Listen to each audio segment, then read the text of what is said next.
บ้านมันก็ตั้งใจตั้งกระเบื้องบอกยัง เหมือนงามยามดีมื้อนี้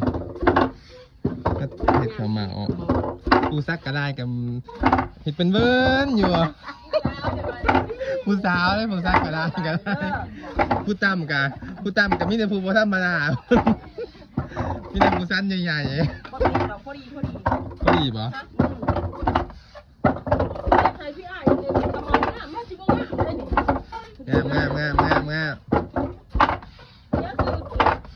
เจ๊บึงกินนี่มื้อนี้เนาะอย่าแฮะอ่อนเด้ออ่อนเด้อหัวจักแล้วเดี๋ยวเขาแล้วว่า บรรยากาศตำตัวหมา อ่อนร้ายจังเลยอ่อนร้ายมันเป็นป่านอกสกีเนาะเก้าอี้นะว่าถึงบ่สูงอ่อนนี่ถึงบ่สูง เด็ดครับเต้จบงามมื้อนี้ มันร้านแน่อยู่ไหน